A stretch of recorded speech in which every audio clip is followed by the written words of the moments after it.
Good morning everyone. आज हम answer writing के सेशन में this is the fourth class और हमने ज्योग्राफी की आंसर राइटिंग स्टार्ट की थी। ज्योग्राफी में भी हमने सबसे पहले physical geography, human geography, then geography of Himachal Pradesh और उसी को दो एस्पेक्ट में डिवाइड किया, फिजिकल एंड ह्यूमन। तो ये वाले सारे पार्ट हमने ज्योग्राफी में कवर किए। अब इसी सीरीज में आज जो फोर्थ डे है इसमें हम ह्यूमन एस्पेक्ट ऑफ हिमाचल प्रदेश को कवर करेंगे। तो ह्यूमन ज्योग्राफी ऑफ हिमाचल प्रदेश में जो टॉपिक मेंशन्ड है आप लोगों के एक्सप्लिसिटली, वो टॉपिक के क्या नाम है? ये टॉपिक है आपके quantitative and qualitative temporal features of population. ये वाला जो पार्ट है ये आएगा, राइट। इसके अलावा हम देखते हैं टूरिज्म की पॉलिसीज, एम्प्लॉयमेंट जनरेशन के इश्यूज। तो ये सब कुछ जो है इसी के अंदर कवर हम लोग करेंगे। तो आज के जो दो सवाल हैं, एक इंडस्ट्री की डोमेन से रहने वाला है और दूसरा सवाल जो है हॉर्टिकल्चर, एग्रीकल्चर की डोमेन से रहेगा। अच्छा, हिमाचल में आप देखिए कि अगर हमें टारगेट करना हो, प्रायोरिटी वाइज देखना है कि आपका मेंस क्या सिक्योर कर सकता है, तो Himachal GK is the thing जो सबसे छोटा है, क्रिस्प है और जहां से क्वेश्चंस बहुत भारी मात्रा में आते हैं, क्योंकि 33% तो हिमाचल जीके है। तो जिन लोगों ने हमारे साथ एनरोल्ड हैं वो हिमाचल जीके वाली किताब पे बहुत फोकस कीजिए और आप प्रीवियस ईयर हिमाचल के जितने सवाल हैं जो हिमाचल के आए हैं उनके पे नजर डाल के एक बार एनालिसिस कर लीजिए कि किस नेचर के क्वेश्चन हिमाचल में पूछे जाते हैं, so that you can figure it out कि आपने इस बुक को किस दिशा में पढ़ना है, क्योंकि काफी अच्छा कंटेंट बुक के अंदर दिया हुआ है। इसी कंटेंट में से ही आपका पेपर आ जाएगा, तो आपके पढ़े में से पेपर आएगा।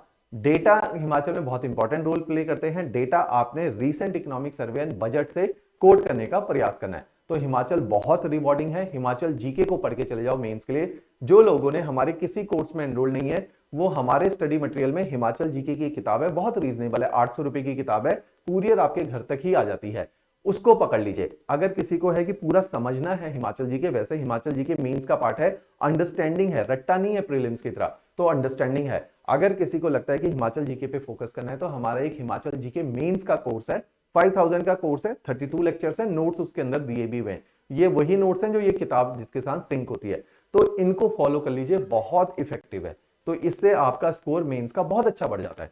तो उसी के अंदर आज जो पहला सवाल हम लोग करेंगे वो इंडस्ट्री की डोमेन से करेंगे। सवाल कहता है कि कौन से फैक्टर हैं जो नालागढ़ बद्दी रीजन में इंडस्ट्रियलाइजेशन को सपोर्ट करते हैं। 4 नंबर का सवाल है, बहुत ज्यादा लिखने का स्कोप नहीं है।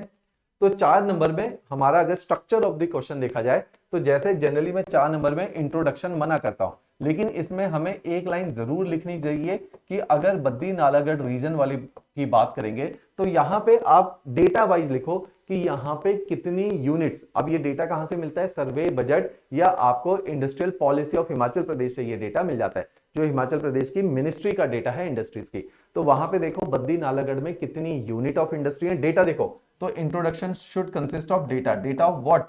कितनी इंडस्ट्रीज है, क्या वो ग्रोथ में कंट्रीब्यूट करती हैं, मींस क्या उनका जीडीपी कंट्रीब्यूशन है, और कितने लोगों को एम्प्लॉयमेंट देती हैं। देखो आपको मार्क्स गेन करना is a tech, it is an art.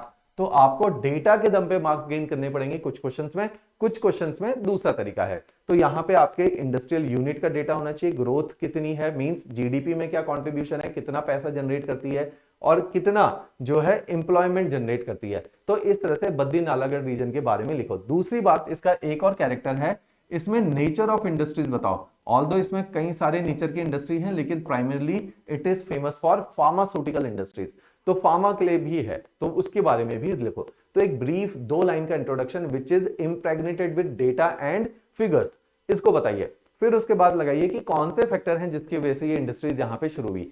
तो बद्दी नालागढ़ में इंडस्ट्रीज देखो, Himachal is the region which is not based on minerals, minerals यहां पे नहीं है, तो इंडस्ट्रीज मिनरल बेस्ड नहीं लगेगी। यहां पे इंडस्ट्रियलाइजेशन सन 2000 1999 की इंडस्ट्रियल पॉलिसी के बाद तीव्रता से हुआ।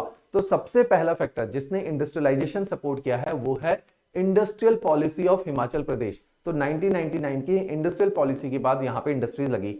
दूसरा फैक्टर जो यहां इंडस्ट्रीज को सपोर्ट करता है दैट इज कि इसकी टपोग्राफी, बाकी सारे हिमाचल के कंपैरेटिवली इंडस्ट्री हिमाचल में किन्नौर में नहीं लगाई जा सकती थी, लाहौल स्पीति में भी नहीं लगाई जा सकती थी, वो केवल इसी बेल्ट में संभव था क्योंकि यही वो बेल्ट है जो रिलेटिवली प्लेन है। तो industries because of its topography develop हो गई।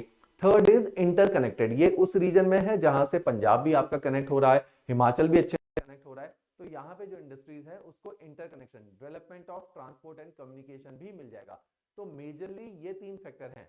Fourth factor is the availability of energy. Although पूरा ही हिमाचल एनर्जी प्रोड्यूसिंग स्टेट है, लेकिन यहाँ पे क्योंकि हाइड्रो प्रोजेक्ट्स इसके नजदीक में ही, कांगड़ा के अंदर पौंग प्रोजेक्ट और बिलासपुर के प्रोजेक्ट, भाखड़ा नंगल, ये सब इसके करीब थे, तो एनर्जी की भी डिमांड यहाँ से इमीडिएट नेबर से पूरी की जाती है, तो इसलिए एनर्जी की अवेलेबिलिटी ने इंडस्ट्रीज को सपोर्ट किया। पांचवा फैक्टर है कि हिमाचल के अंदर जितना भी आप देखोगे बी फार्मा कॉलेजेस और जितना भी लेबर पूल है वो शहरों की तरफ को भागता है नौकरी के लिए, तो availability of labour is yet another factor, but it is in the last priority. अगर हम 5 फैक्टर को कोट करेंगे तो आपने हर फैक्टर पे एक एक लाइन जरूर लिखनी है। अगर आपने एनर्जी लिखना है तो उसके आसपास के प्रोजेक्ट लिखना है, अगर आपने इंडस्ट्रियल पॉलिसी लिखनी है या गवर्नमेंट पॉलिसी लिखनी है तो पॉलिसी का नाम कोट करना है। तो ऐसे ही 4-5 पॉइंट आप पॉलिसी के ऊपर लिख लेंगे। लास्ट में आप एक नोट, अगर संभव है, जरूरी नहीं है, संभव है तो लिख लीजिए कि इंडस्ट्रीज बहुत जरूरी होती है किसी भी स्टेट की रीजनल डेवलपमेंट के लिए, ग्रोथ के लिए और उसके जीडी और गवर्नमेंट की इनकम के लिए, क्योंकि इंडस्ट्रीज ही है जो पैसा देती है गवर्नमेंट को। तो यहाँ पे इंडस्ट्रीज इसीलिए जरूरी होती है। ये कंक्लूजन की फॉर्म में लिख सकते हो।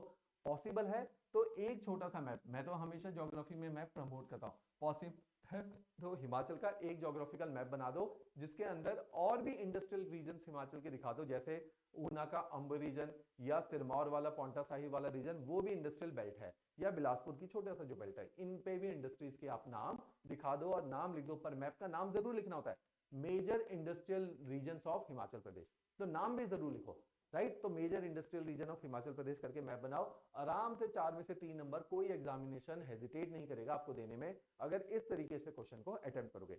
तो we should know how we are suppose to attempt the question from the same set of knowledge we are suppose to. जैसे ये जो आंसर राइटिंग सेशन है ये आपके थॉट को ट्रिगर करेंगे, तो इन क्वेश्चन के थ्रू अब आपको पता चल जाएगा कहां कहां पे डेटा डालना बहुत इंपॉर्टेंट होता है, तो उसी तरह से डेटा को खोजना शुरू कर दो। क्लियर? चलो जी, नेक्स्ट क्वेश्चन है हॉर्टिकल्चर में, क्वेश्चन 8 नंबर का है। क्वेश्चन पूछता है कि हॉर्टिकल्चर में क्या क्या चैलेंजेस हिमाचल फेस करता है।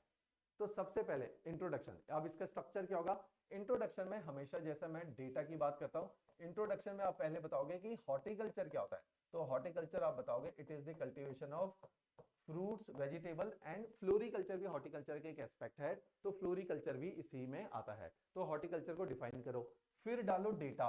डेटा किस चीज के, हिमाचल के अंदर हॉर्टिकल्चर का प्रोडक्शन का क्या डेटा है, कितना प्रोड्यूस होता है, प्रोडक्शन का डेटा, एम्प्लॉयमेंट कितने लोगों के लिए जनरेट करता है, ये वाला डेटा, साथ ही साथ कितना जीडीपी, जो पिछले क्वेश्चन में बात करी थी, हमेशा डेटा के साथ बात करो, कितना जीडीपी कंट्रीब्यूट करता है, ये आपको हमेशा एक्स्ट्रा मार्क्स गेन करवाएगा।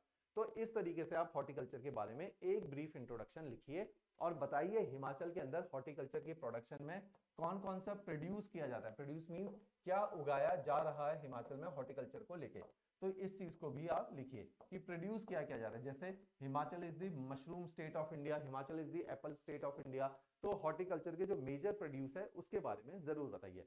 Now come the body part. Body part में साफ तौर पे उन्होंने चैलेंजेस पूछा है, तो चैलेंजेस में क्या लिखोगे, आप बताओ उसके अंदर क्या क्या चैलेंजेस है। आप प्रोडक्शन को लेके आप बताओगे कि पहले अवेलेबिलिटी ऑफ फील्ड बहुत ज्यादा नहीं है, लैंड एरिया स्लोपिंग है।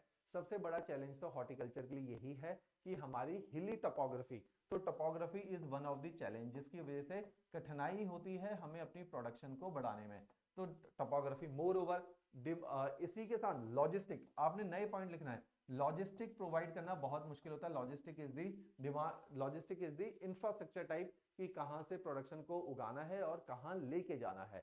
साथ ही साथ हम देखते हैं कि किसानों तक गवर्नमेंट की जो स्कीम्स हैं, जैसे एग्रीकल्चर एक्सटेंशन इसको बोला जाता है, वो किसानों तक लार्ज स्केल में नहीं पहुंच रही। बेस्ट प्रैक्टिसेस ऑफ हॉर्टिकल्चर किसान नहीं जानता है, know how of the horticulture किसान बहुत ज्यादा वेल अवेयर्ड नहीं है। तो इन वाले डोमेन के हमारे रीसेंट चैलेंजेस है। अब इसमें करंट अफेयर का स्कोप देखो, रीसेंट करंट का स्कोप क्या है, इसके अंदर आप बताओ कि हमारे climate change itself is a task. तो क्लाइमेट चेंज एक नया चैलेंज हमारे लिए उभर के सामने आया है जो हॉर्टिकल्चर के लिए अपने आप में एक ट्रबलसम है। तो climate change is the recent task, तो इसके ऊपर भी आप लिखिए। तो आपने 4 ही पॉइंट लिखे, ज्यादा कभी मत लिखो, ठीक है, क्योंकि 3/4 नंबर का पेपर है, आपके पास उतना स्कोप नहीं है। ज्योग्राफी का क्वेश्चन है, मैप वर्क जरूर डालो। आप बाद में मेरे को इस बात के लिए अप्रिशिएट करोगे कि मैप वर्क से आपके कितने मार्क्स बढ़े हैं, राइट। तो मैप वर्क जरूर डालो, एक इंट्रोडक्शन 2 लाइन का, बॉडी पार्ट में 4 पॉइंट, कोई भी क्वेश्चन आ जाए किसी भी सब्जेक्ट का 4 से ज्यादा पॉइंट मत लिखो। तो मींस टोपोग्राफी, लॉजिस्टिक, ऐसे ही agriculture extension and climate change. नए चैलेंजेस लिखो, कन्वेंशनल मत लिखो। कन्वेंशनल चैलेंज पूरी दुनिया लिखती है, मार्क्स नहीं मिलेंगे एवरेज कंटेंट में। एक्स्ट्राऑर्डिनरी कंटेंट लिखो। फिर एक डायग्राम बनाओ कि कौन कौन सी हॉर्टिकल्चर प्रोड्यूस हिमाचल के अंदर होती है, राइट। कंक्लूजन देखो, क्योंकि ये जो है 8 नंबर का क्वेश्चन है। कंक्लूजन क्या लिखोगे? हमेशा कंक्लूजन पॉजिटिव नोट होना चाहिए। अब ये अपने आप में एक समस्या पूछी हुई है, उन्होंने पूछा क्या चैलेंजेस है, नहीं पूछा हुआ सॉल्यूशन क्या है, ऑफर करो। कंक्लूजन में गवर्नमेंट की स्कीम्स के बारे में बताओ कि कौन कौन सी गवर्नमेंट की स्कीम है जो हॉर्टिकल्चर प्रोडक्शन को लेके गवर्नमेंट ने लॉन्च करी है। और स्कीम का भरमार मत लगा दो, 5 6 स्कीम मत लिखो। Just right 2 to 3 good scheme. Integrated development of horticulture, ऐसी स्कीम लिखो, है ना। जो मशरूम के लिए कुंभ वाली स्कीम है उसके बारे में लिखो। तो इस तरह से 2-3 स्कीम ही जो है आपने कोट करनी है। उसी के आधार पे आपने लिखना है कि हिमाचल के अंदर ग्रीन फार्मिंग नहीं हो सकती। एग्रीकल्चर में अगर स्कोप है तो that is the horticulture. Himachal is blessed with the temperate climate, यहां पे हमें हॉर्टिकल्चर पे जोर देना चाहिए। अगर गवर्नमेंट ने ऑलरेडी ये 4 स्कीम निकाली हुई है, बस इतना कर दो, आपको आराम में से 8 में से 6 मार्क्स मिलेंगे। तो हमें क्वेश्चन के स्ट्रक्चर पे काम करना है, हमें पता होना चाहिए सटीक कि क्वेश्चन में क्या डालने पे मार्क्स मिलेंगे। तो स्मार्ट वर्क का टाइम है, राइट। इस तरीके से अगर आप आंसर राइटिंग करोगे आपके मार्क्स जरूर गेन होंगे। ये जो क्वेश्चन मैंने डिस्कस किए इनकी पीडीएफ हमारे Telegram channel Himachal Pradesh GK तूफानी पहाड़ी पे भी मिल रही है। ये जो क्वेश्चन मैंने डिस्कस किए हमारी वेबसाइट www.civilstephimacal.com, यहां पर भी ये क्वेश्चन पब्लिश होते हैं। आप वहां पे इसके आंसर लिख सकते हैं और अपलोड कर सकते हैं। हम वहां पे आपके आंसर को चेक भी कर देंगे और वहीं पे ही हम इसका मॉडल आंसर भी पेस्ट करते हैं। तो start writing on the website. हमने यूपीएससी में ऐसा बहुत करके देखा है, बहुत अच्छे रिजल्ट आए हैं। जो बच्चे कंसिस्टेंट हैं, इस तरह से क्वेश्चन आंसर राइटिंग करते हैं, 100% उनका रिजल्ट आता है। जैसे इस साल के जो मेंस के टॉपर हैं विपिन, जिनके मेंस में सबसे ज्यादा मार्क्स हैं, हमारी टेस्ट सीरीज का ही पार्ट थे। बहुत शिद्दत से उन्होंने आंसर राइटिंग करी है और इसीलिए उनका जो है इतने अच्छे मार्क्स आए हैं, रैंक 4 से फिर एसडीएम बने। तो आप भी कर सकते हैं। कंसिस्टेंसी इज रिक्वायर्ड, जस्ट जैसा हम बोल रहे हैं उसको आंख बंद करते फॉलो करते चलो। ऑलराइट, चलिए जी, थैंक्स अ लॉट।